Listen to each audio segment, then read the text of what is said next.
Thank you all for joining us for the Choosing and Being Chosen, How to Select a Graduate Program and Get Them to Select You workshop. Joining us today are Dr. Dave Beasley, Recruitment and Admissions Specialist, Lori Filippo, International Recruitment and Admissions Specialist, and Aaron Rosenberg, Master of Healthcare Administration Program Director. They're going to be answering your questions about how to select a graduate program and providing you with tips on how to be a strong candidate. So I'm going to hand it over to them to introduce themselves, and then we are going to open it up to questions. Aaron, would you like to get us started? You're on mute, Aaron. I always forget to do that. Yes, thank you, Navina.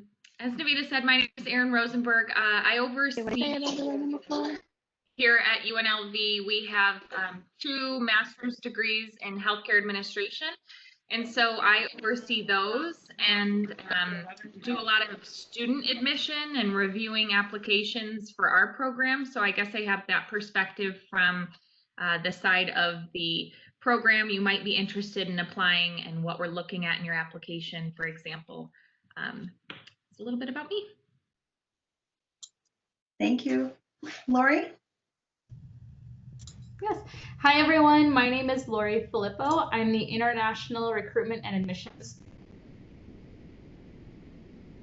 Any questions you may have about the application process, some of the programs, and especially if you are an international student and want to have any questions about the visa process, the I-20s, admission conditions, please feel free to go ahead and let me know. Thank you, Lori. And Dave? Hi, everybody. I'm Dr. Dave Beasley. Please call me Dave. I'm the Recruitment and Admissions Specialist here at the Grad College. I'm also a Grad Rebel grad myself. I'm a doctoral alum of the UNLV Grad College, so I remember well what it was like to be doing those applications and things like that. Also, before I was here at the Grad College, I was at the Writing Center, so I have a lot of experience working with personal statements and things like that. So I'm happy to answer any questions that you have about really any aspect of the grad school admissions process, preparing your applications, lining up your letters of recommendation, really anything at all like that. I'm just really glad to be here today with you all. Thank you three so much. So just to get us started right off the bat, what are some strategies that I can implement to help me stand out when applying to a graduate program?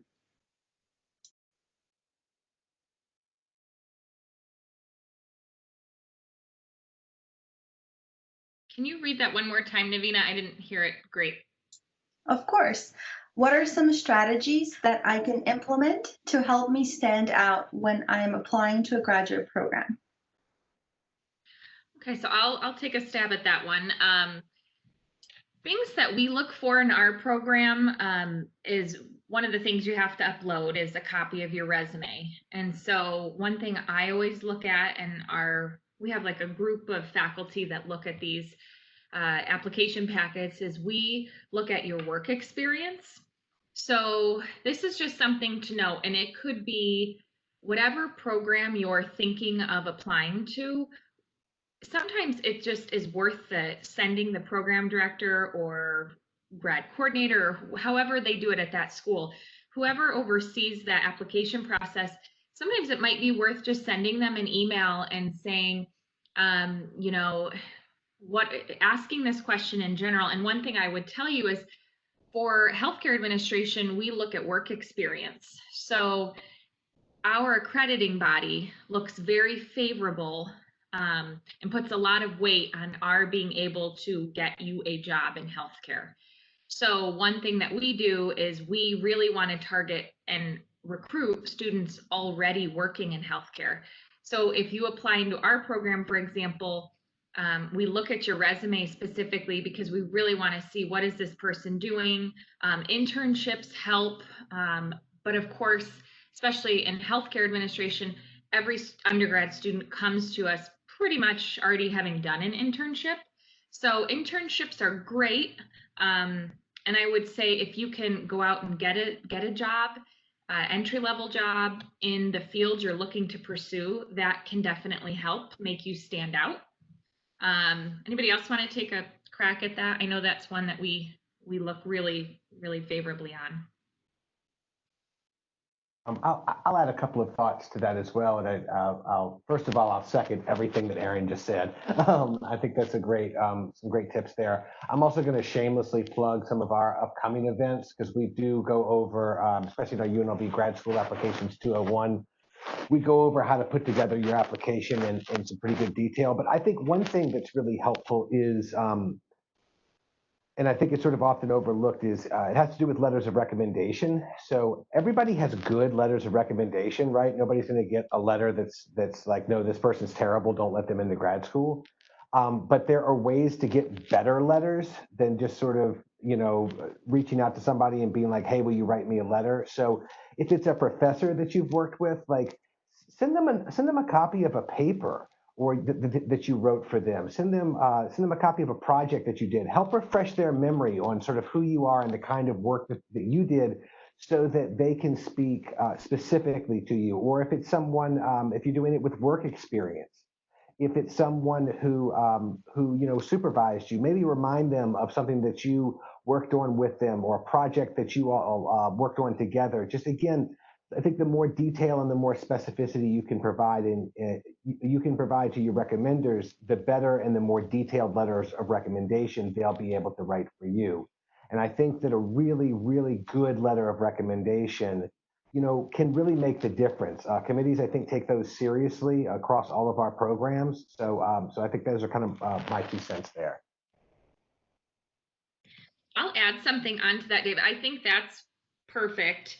I agree with that wholeheartedly. One thing I hear, and I've lived it as being, I've been an instructor before, and students will often come and say, will you write me a letter of recommendation? And I hear faculty sometimes that are like, well, so-and-so asked me to write them a letter of rec. What do you think? And I'm like, well, that's up to you. But they're like, well, I don't really remember the person.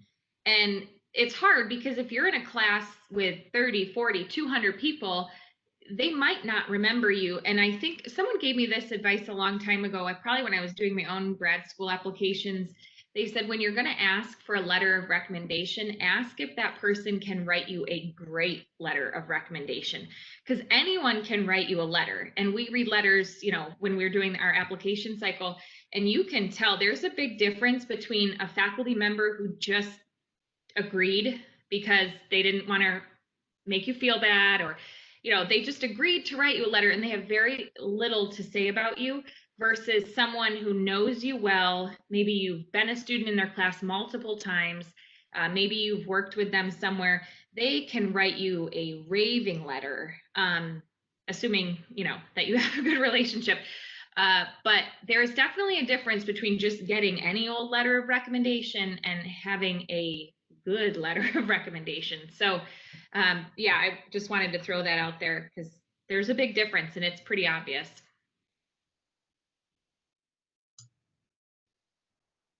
Thank you. Laura, do you have anything to add?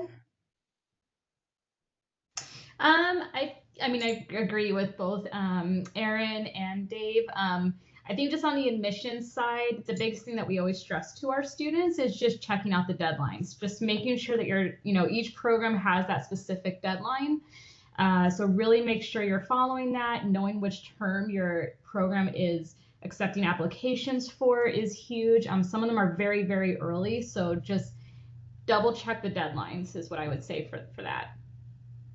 Thank you. So speaking of letters of recommendation, we have a participant that is asking, what happens if you are taking a year off before grad school? Who should the letters be from? I always just tell people, just not your family. Like it's obviously can't be family and like your good friends, but if it's somebody you've worked with while you were off, maybe you took a year off because you wanted to go back to work, which is great, get some work experience. I would expect it to be somebody that you've worked with during that year, any previous employer that you've had. If you've kept in contact with an instructor, we really promote LinkedIn in our department, and we encourage students to link and connect with faculty. And that's one way for us to kind of keep connected and see what you're doing. And so if we kind of know what you're doing, we'll get notifications like, oh, so-and-so just got a new job, or so-and-so is doing this now. And that helps to keep you fresh in our mind. So that's one thing I could add to that, is just not your family and friends. And definitely if you've been being productive in that year off, you should probably have some people there that could write you something. I'll chime in here as well. I think, first of all, I too went to take a year off in between, although I'll warn you not to do my plan. I went for 1 year and it turned into 6. But it took what it took. One thing I would say though too is don't really be afraid to reach back out to your former instructors. I've taught for a long time. I've had people reach out to me 7, 8 years later and be like, hey, I took your class a really long time ago. I'm thinking about going to grad school now. Do you remember me? In most cases, I do. And in most cases, I'm more than happy to write that letter. One thing, though, to say that I would say for your professors, if you're going to be going back to them, is be sure that you save copies of the work that you did. Because if there is going to be a break in between, again, you want to have something that you can send them just to sort of refresh their memory and refamiliarize them with your work. But I think, yeah, and I would also say that, as Erin mentioned, you're going to be doing something in that year.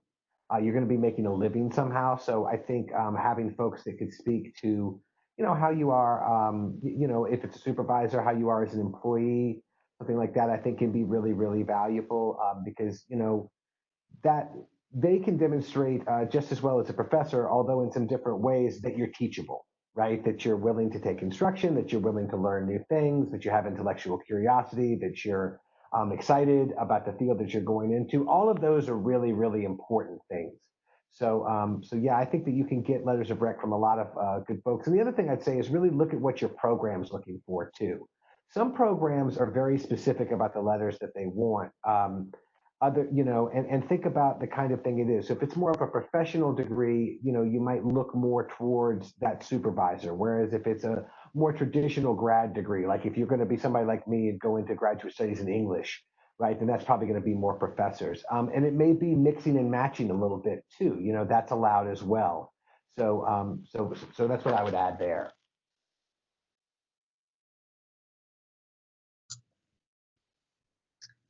Thank you. So staying on the topic of actually letters of recommendation, this is kind of a more technical question, might be for the graduate college team.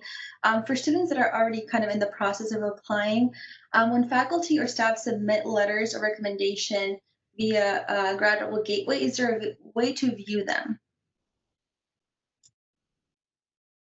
So this is a great question. And the answer to that is both yes and no. What I mean by that is they're going to give you the option as to, they're going to ask you whether or not you waive your right to see the letter of recommendation. So you have a right to see any letter submitted on your behalf. But you can also waive that. So it'll actually ask you that in the Grad Rebel Gateway when you send out the request. So when you go in there to put in your letter request, it'll ask you for first name, last name, email address, and phone number of your recommender. And then the system will generate an email to them saying, hey, this individual's requested a letter. So on that box, as well as where you put in their name and email address and phone number, there's, do you waive your right to see the letter of recommendation? And there's only 2 options to that, yes or no. If the answer is yes, then you will not be able to see the letter in the system. If the answer is no, then you will. And you do have the right to see any letter that anyone submits on your behalf. So either answer to that is fine, yes or no is fine. That said, just because you select yes, that you waive your right to see it, doesn't mean that they won't show it to you. It just means, that your recommenders won't show you the letter. It just means that the system doesn't have to show it to you. And you'll also be able to look and see if that letter's been submitted in the system or not, which I also think is really, really helpful, especially as deadlines come near. Thank you, Dave. So we have another question in our chat. Do you think work experience is better than campus involvement, or are they usually weighed the same?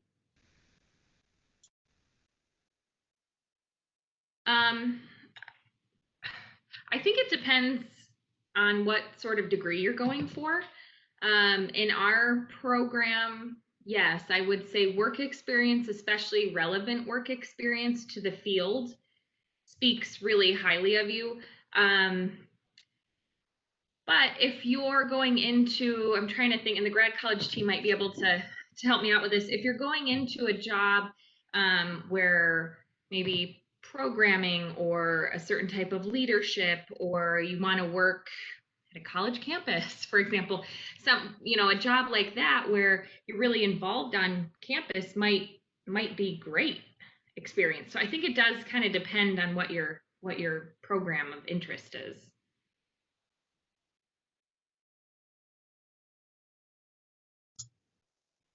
Thanks, Erin. Lori, did you have anything to add? Yeah, I would disagree with Erin. It kind of just, I think, as she mentioned, it depends on the program. Also, what you're applying for. So, like even graduate assistantships, the departments may view things a little bit differently if you have that campus involvement or if you have that work experience. So, definitely be in contact with the departments, the graduate coordinators.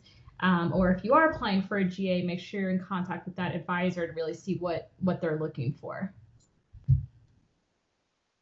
Thanks. I'd be curious to know, the person who wrote that question, maybe what program they're interested in. I hate to give the it depends answer. So if we knew what maybe you were thinking about doing in grad school, maybe we could help you a little more. If you feel comfortable enough writing it, write it in there, but if not. Yeah, feel free to even unmute yourself if you'd like. Hello, my name is Carlita Beck. I'm a marketing major and I'm still figuring out what program I want to do, but I am interested in getting a master's in digital or social media marketing. So I would think, and I don't oversee that program or that degree, but I would think, especially because you have a marketing degree that you're going to come out of undergrad with, I would think it would look really great if you had experience before, even if even I guess an internship would be good, something that shows you've worked with an outside company. Now you could be doing marketing. For example, we have a healthcare student association, and there is somebody on that. They have an executive board, and one of their jobs is to market and be in charge of the social media pages for that student club. So that could be a club on campus, but you're doing marketing for them. So that could be one way to have your on-campus involvement kind of help pad your resume. But then I would also like to see, if you're the person who takes a year off, in that year, I would expect you to get a job in marketing. And that would definitely, help with your resume. I know sometimes, especially for undergrad students that are taking, 18 credits, it can be hard to go find a job, especially right now. It's hard for a lot of people to find a job. So it's always tough to give that go get a job. I know that that's tough to hear right now, but I think in your case, I think it would help you to have work experience when you apply into a program, especially depending on the type of program you apply into. I know we have a couple executive programs on campus where you have to have work experience. Granted, you're going to be out of school probably a few years before you try to apply to those, but if you were thinking of getting an MBA, for example, they have the executive or the more, traditional MBA program, and I would think that they would be looking at your work history. Especially if you took time off. If you were coming right out of undergrad, they might recognize that you don't have a lot of work history, and that might be acceptable to them. So thanks for telling us what you're looking at. Thank you for your response. Thank you both. So moving on to our next question, besides ensuring that all materials are in on time, is there any other benefits to submitting application materials early instead of on the actual deadline? Oh, I feel like I've been talking a lot, but I have a very good example of this, and the grad college probably can echo this, and they probably have more. I know in the fall, we give out a graduate student recruitment scholarship, I think is what it's called. Maybe Lori and Dave can tell me the right name. But students that apply early, I forget the deadline, but there is so much money that's given out, not just at UNLV, but all across the country. And often those recruitment scholarships, we're trying to entice you to come to UNLV with that money. And so we know that you might be applying at all these other schools, but we're willing to say, hey, come here and we'll give you $1,000 or whatever our budget is for that year. But if you're applying, like on my program, for example, it's December 1st. If you apply on this, well, no, that's for spring. Sorry. Let me back it up. April 1st for fall. If you're applying in April, on April 1st, we may have already decided who we want to give that money to. I know there's FAFSA deadlines, and the grad college probably knows more about that than I do, but money, I think, is a big motivator to apply early. Some programs will give like early decisions.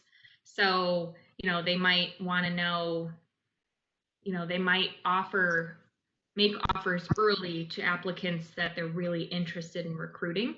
So that could be another motivation to get your stuff in early, if money isn't a big enough one. I think I would absolutely echo everything that Erin said. And I'll add a couple of things. First of all, FAFSA for 2021-2022 opened today. So as soon as you're done with this workshop, go online and fill out your FAFSA.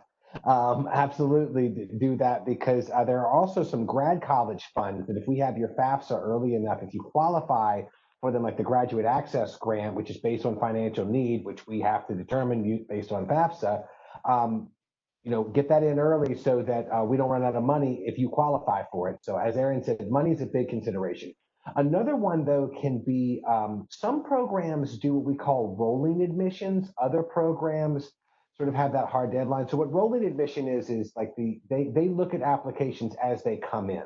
And some programs at UNLV and at other schools do that. Other programs wait until the deadline and run everything then. So for example, when I was in the English department working with the graduate coordinator's office there, we waited until the deadline before we looked at anything. But other programs that, quite frankly, got far more applications than we did, they go rolling because they have to, because they've got 600 or 700 applications and they don't have time to sit down and do that all at once. It would, if their deadline was in February, they'd be lucky to get through all of that by May. The last thing I'll say here is I always encourage everybody to be as early as you can, and that's a little bit of a balancing act. I mean, you want to make sure that you take your time with things like a writing sample or a personal statement if they're required, but at the same time, you want to give yourself a little bit of wiggle room, because you know what?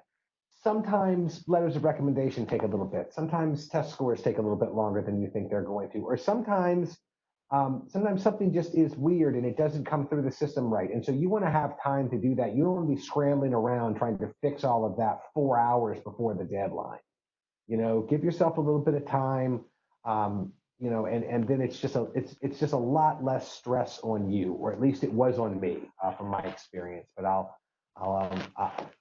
I will get out of the way and see what Lori thinks about this too. Yeah, no, I definitely echo Erin and Dave about the funding. Also, the graduate assistantships, if you are looking to possibly do a graduate assistantship, I know they also will start to look early. Fall is huge with graduate assistantships too. Usually when you apply for a graduate assistantship, it's typically for that full academic year. So it'd be for the fall and the spring. So it's good to go ahead and get that in early. I also just wanted to say for international students, or if you're a domestic student that maybe attended any courses outside of the United States, it's also good to get it in early, because you'll have to do those foreign credential evaluations, possibly an English test. So as Dave mentioned, this testing deadlines, they are kind of set schedules. So you want to make sure you get that set up as early as you can. Thank you so much. So for our next question, we have a participant that's asking, what's the most influential part of a graduate application? I didn't do too well on my first GRE, and I was wondering how that might impact my application. think for this one, I'll jump in here real quick. Part of it's, I mean, and again, if you want to let us know what program you're interested in, that can probably help us. I mean, we do holistic admissions here, but it really can vary program to program. Some programs are really looking at the whole thing. Others are putting more emphasis in other areas. You know, for example, I was in an English program, and they wanted 30 pages of writing from me, and I know that that writing sample was really important. You know, other programs put a lot of weight on the testing. Still others will put weight on letters of rec. I mean, I think that overall at UNLV, all of our programs do what we call holistic admissions, right? Where they're not necessarily just looking at one thing. And the other thing I would say too, and then I'll get out of the way and let my colleagues add their thoughts. But the other thing I would say too is that with very few exceptions, everybody's got one part of their app that isn't as good as they'd like it to be. For me, it was my GRE scores, the general test, and I'll sort of tell y'all a quick story on me. So I went and did a master's before I applied to PhD, and then I went back and took the GRE again before I applied to PhD, thinking that, hey, I've done my master's now, my GRE scores will go up, right? I'll have better scores. Yeah, they went down. I guess I just didn't have a good day. So, you know, everybody has that one piece that they're not quite as satisfied with. So I would say don't worry about it too much, but it can depend a little bit on the program. Yeah, I would agree with that. I get asked this question a lot, like, what is the minimum you want? And we don't have one. Partially because, well, there's a number of reasons. Our program in general goes back and forth of how much stock do we put into the GRE versus the GPA, for example. But one thing, you know, I have a similar story to Dave. Like when I went and applied for, it was a PhD program, they had a certain minimum. This was years ago, so the numbers have changed since then, but they had a certain minimum, and I actually didn't reach that minimum. And I was like, well, I had no more time to take the test. I'm just going to submit it. And I had done my master's at the school, and I had a very strong GPA from my master's. And even though I didn't hit the minimum, I was still accepted into the program and did very well. And that never finished it. You can't call me doctor, but I did very well in the program. And so, you know, I kind of wonder sometimes how much stock everybody still puts into the GRE. Some programs probably put a lot of stock. I will tell you, our program does not. We require it. We're in talks of not requiring it potentially. But, you know, I just tell students, since we don't have a minimum, what we're looking at really is your percentile and kind of how you ranked against everybody else that took that test. So, you know, we want your percentiles to be as high as possible, but I can't give you a minimum amount. And if you don't score well on a standardized test, but you've got like a 3.9 GPA from a good school, we're going to take you. We're not going to let the GRE be the reason, you know, we lost out on you. Thank you. So we have a few follow-up questions regarding the GRE score. So as we know, some GRE scores in programs right now are being waived due to the pandemic. How will that affect the overall application and selection of applicants? I'll tell you, we waived ours for the fall 2020. And it was really kind of ironic or funny. You know, we decided to waive it. I sent an email out to all of the undergrads coming from our healthcare administration undergrad degree. And I said, look, we're waiving the GRE for the fall. You know, our deadline is in a few days, but if you were interested, I just wanted to let you know we waived the GRE. We had like 30 applicants in the next 2 days from our own undergrad. Waiving that score really was the motivation for a lot of them to apply, I guess. We're not waiving it for the spring. The GRE offers online GRE testing. You can do it from home now. So again, we're requiring it, but like I said, our department in general is looking at, you know, do we want to continue requiring it? But one thing we said is, okay, if we don't have the GRE score to look at for our fall applicants, we really have to rely heavily on what their GPA was and work experience. So, you know, I guess when you lose one factor to look at, you've got to look at the others and be a little more critical. And You know, so that's one thing that we did.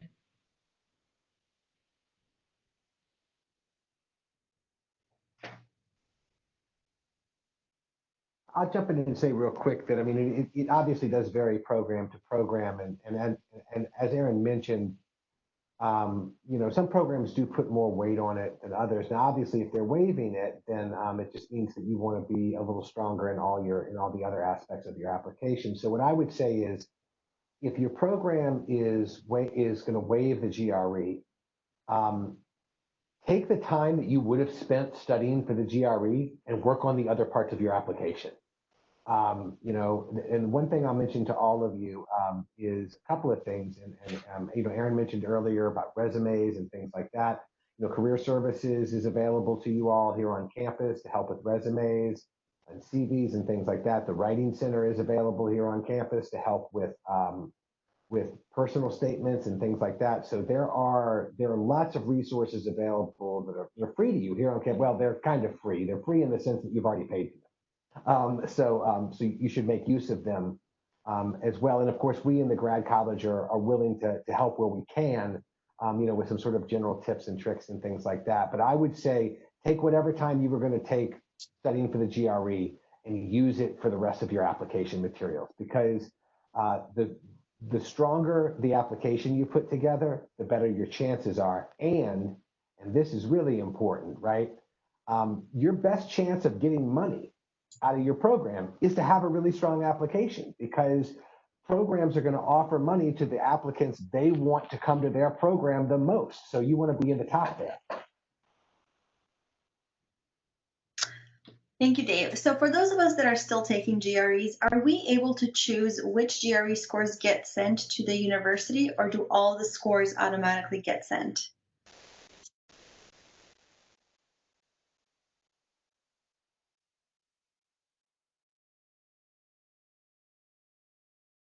I don't know that answer. Lori, do you know that, or Dave?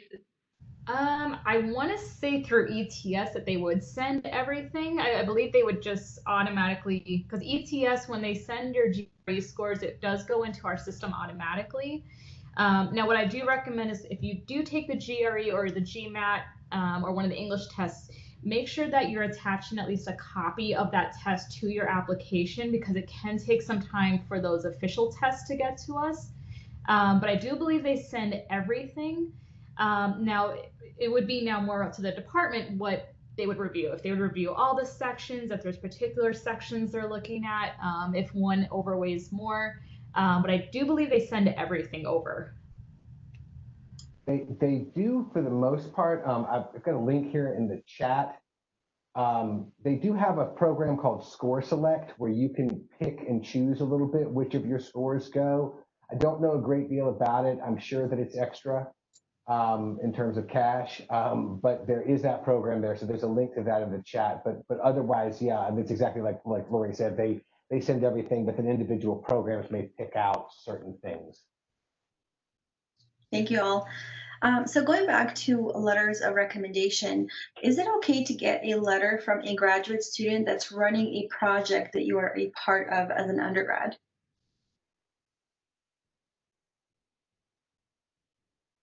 I would think that that's probably fine. Especially if it's a research project or something. I think, you know, showing that you participated in something like that can be beneficial. So yeah, as long as they can, you know, write you a good letter, I think that's fine. Thanks, Erin. I would agree with that. And I think that sometimes, in fact, you can actually kind of get better letters from folks like that because they may work with you a little bit more closely and know you a little bit more. That said, sometimes the title under a recommender's signature matters, right? So I would say that you would, if that was one of your letters, I think that would be okay. I don't think I'd want to go that route for everything. But I think especially if you had maybe like, you know, 3 letters to submit, if one of them was from that, I think that could work really, really well. But at the same time, and this is the really delicate balance of picking recommenders, I think you do want to sort of weigh that against titles and things. So when I was a graduate teaching assistant here, occasionally people would ask me to write letters, and I was more than happy to do it every time, but I always sort of prefaced it by saying, but please understand that I have no clout. Please understand that I can't pull any strings and I don't know anybody, but I will be happy to write for you. But I don't know if maybe, Lori, you've probably gotten that question a lot more than I have over the years since you've been with the grad college a little bit longer.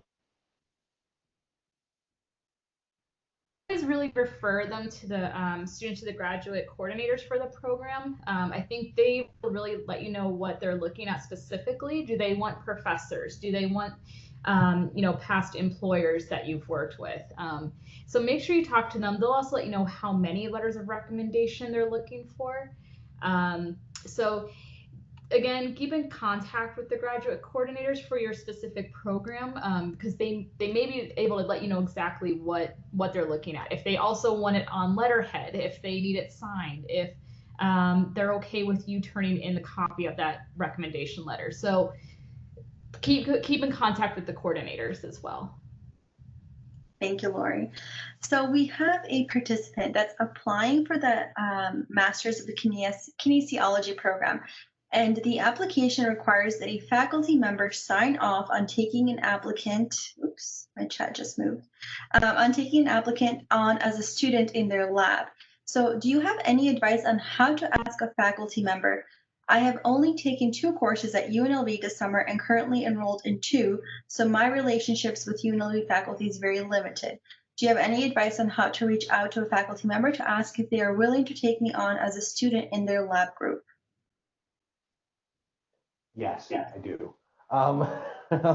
So a couple of things. I mean, obviously, and I think that part of what you're experiencing is what a lot of folks are experiencing right now. Like, this is probably one of the hardest times ever because of the pandemic to sort of forge some of those relationships, especially if you're new to a place, right?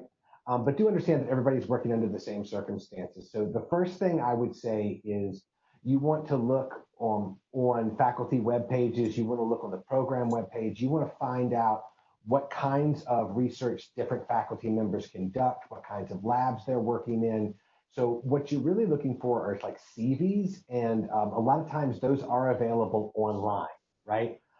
So you want to look there because when you're doing that, you want to be able to write an email to somebody that says, I understand that you do this kind of research. I am also interested in this kind of research. I have this kind of experience in the past.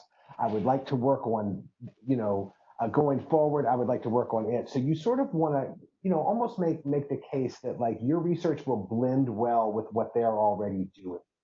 And that maybe you can add to or extend or build another branch onto that. I think that's really one of the big things. And I think that's especially true for those of you who are looking at PhD programs. Having a clear research plan is essential. They want to know that you have a plan. And you may change your mind once you get in there a little bit, and that's going to be okay.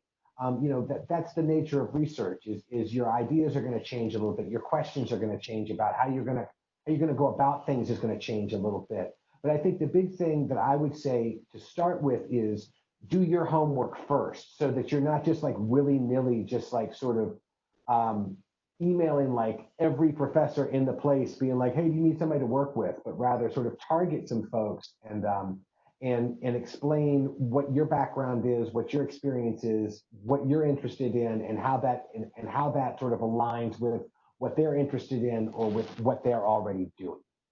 But I'll let my colleagues weigh in here as well.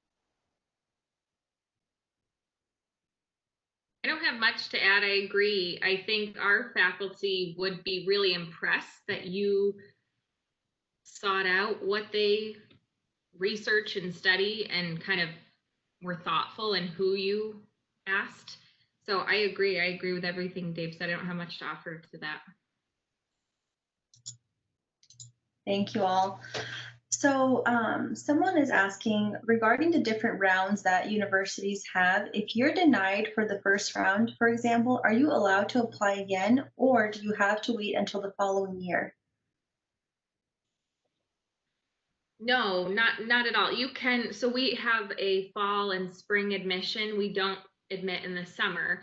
But if you were denied in the fall, you could certainly apply in the spring. And I'll tell you, at least for our program, and I'm sure there's other programs out there like this as well, spring is a much less competitive semester to try to get in. I think everybody thinks about fall and back to school, and I'm going to start my master's degree in the fall. And so we get a much larger application pool in the fall than we do in the spring. So, you know, if we are taking 15 students in the fall and you didn't make the top 15, and then in the spring, we're going to, you know, because we had maybe in the fall we had, let me just try to give you examples here. We took the top 15 out of 50 applicants and you weren't in that top 15 group. Well, in the spring, we might take the top 15 out of 30 applicants, and maybe in that group, you are in the top 15. So I would strongly encourage you to reapply. You can also reach out to the grad coordinator. I've had people reach out and ask why they weren't admitted into the program. And I was honest. I said, you know, either your GPA was low. Usually that's the reason. The GPA doesn't meet what we're looking for. And so I'll tell people, hey, we have prerequisites of ACC 201 and Econ 102. Go take those classes, get good grades in that. You know, one of the things that Grad College does, at least here, is they'll tell us your last 60 credits. And does that take into effect courses they may have taken after graduating from their undergrad? Lori, Dave, can you speak to that? Because that could help boost that GPA. That might get you over that threshold. That's kind of why I'm asking. So if you ask sorry. Go ahead, Erin, sorry. No, I was just, you said yes, and then I didn't hear anything. So I was just going to say, so if a GPA was the issue that you didn't get accepted for, maybe taking those classes in the fall while you're reapplying, you know, could help boost that GPA and get you into that top maybe 15 or whatever it is. Sorry, Lori, I didn't mean to cut you off there. Go ahead. So we, at the admissions side, we do look at your overall GPA. So what we look at is first year undergrad. Make sure you have at least a 2.75 for your bachelor's degree. If you took any transfer work for your bachelor's degree, make sure you're including that. So if you did any associate work or just took some classes that was tied into your bachelor's, make sure you're attaching that with your application. So that's first year overall GPA is your undergrad. Then if you completed any post-bac work or even got a master's degree or so on, we look at that as well. So if you, for your undergrad, if you have less than a 2.75, we do look at the last 60 credits that you've completed, and that's where any post-bac work would be calculated. So we look at the last 60 from, you know, any post-bac work, and then sometimes we have to go into maybe a last semester of your bachelor's to get those 60 credits. And we want to see that you have at least a 3.0 for the last 60. And if you don't meet either of those, we will still send your application and materials to the department to review, and then it would be up to the department if they want to do any kind of like provisional admissions for you. Thank you, Lori. So, go ahead. I'm sorry, just real quick. I just wanted to say one thing about the different rounds. That some programs you'll notice have what we call an early decision deadline. And so in those cases, those are for really their strongest applicants. So I'll give you just a quick example. The Master of Social Work program has that here at UNLV. They have an early decision deadline. And if you're not admitted in the early decision deadline, they will reach out to you a lot of times if they are interested in your application and ask if they can put you in the general pool. So in that case, you don't necessarily have to reapply so long as you agree to that. You just may not get early decision.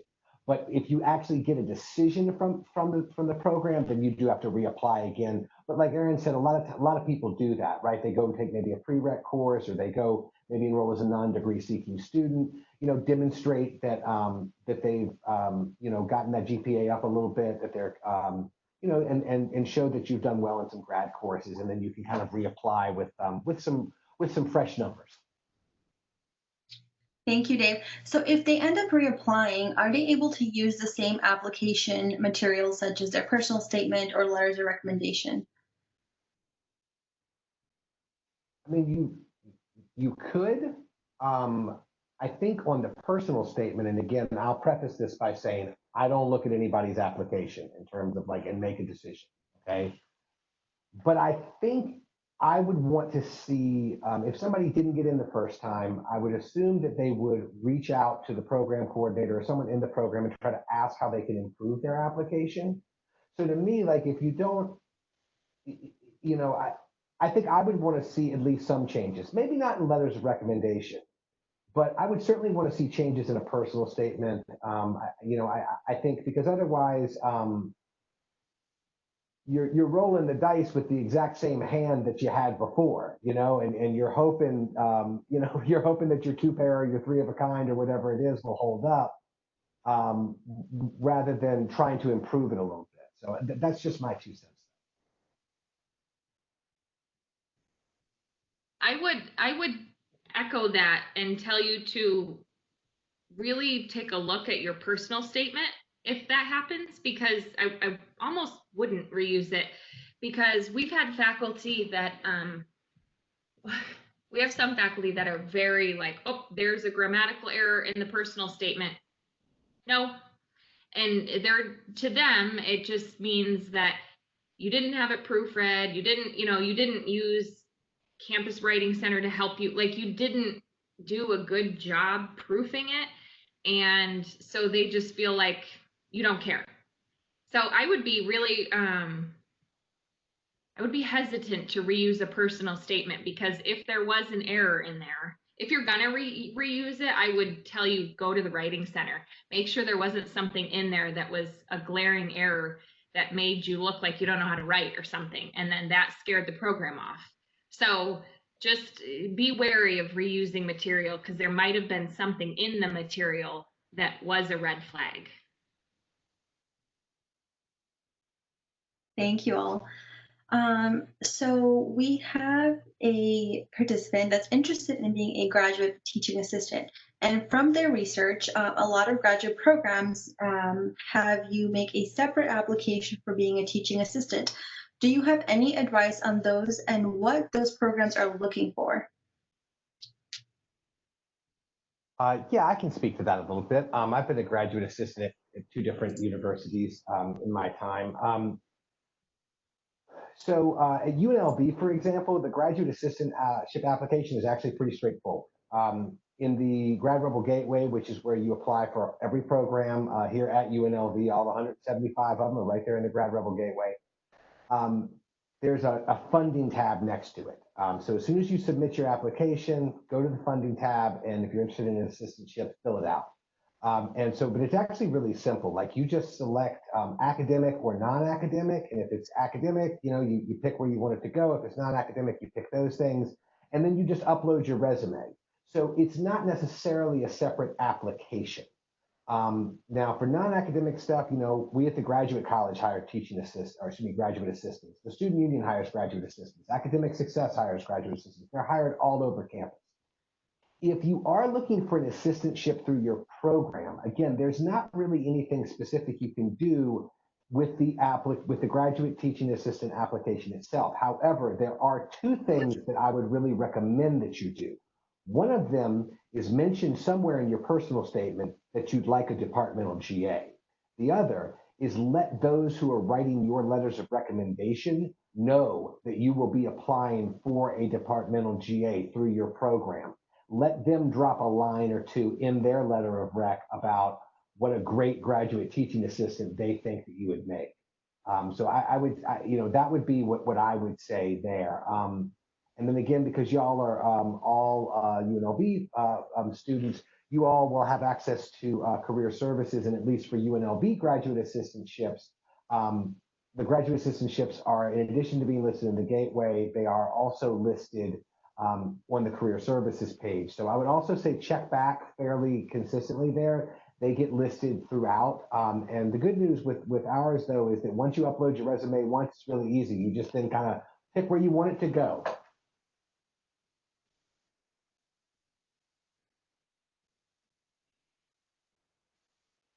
Lori or Erin, do you have anything to add? All right. So moving on to our next question, how important are interviews for graduate programs? And is there a way I could increase my interview skills?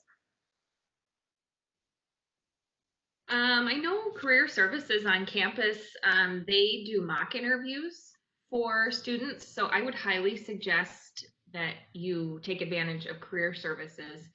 They'll also look at your resume. So if you're uploading your resume, they'll take a look at that and make sure it's geared towards, whatever you're applying for. That could be a job or graduate school.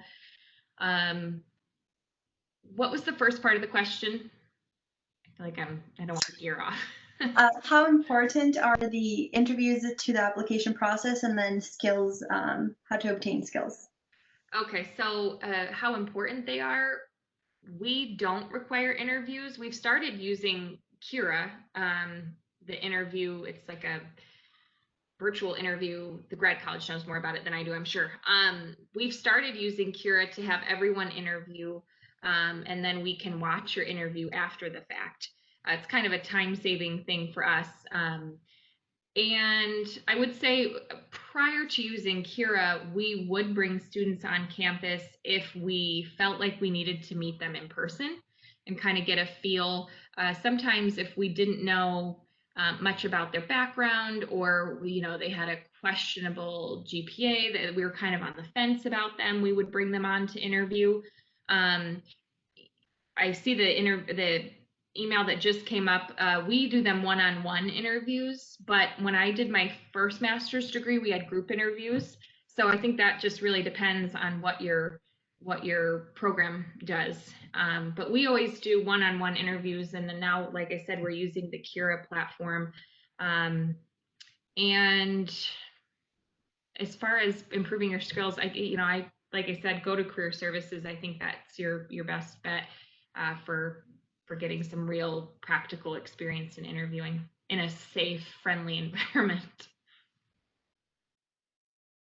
I would add to that just real quick, and I know virtually nothing about interviews. I was never interviewed by a program, but I'll just add two very quick things. One, if you get an interview, that's a really good sign. That means that you've made probably the first couple of cuts. So because they get a ton, our programs get lots of applications. They're not talking to everybody. So if they want to talk to you, that's a good sign. The other thing is, if you do end up using Kira or a software program like it, there's going to be some setup stuff that you'll do that'll help you practice. I was one of the Kira guinea pigs for the Grad College.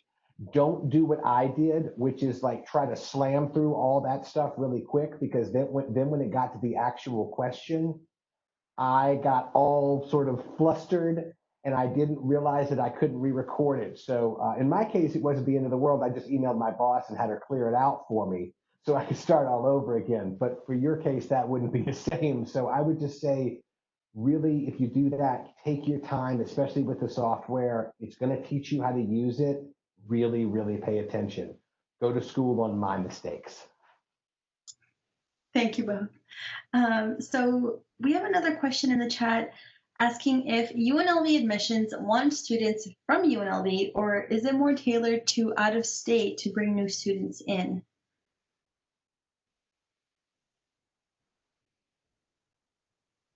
So for our program, we do take a lot of our own undergrad students.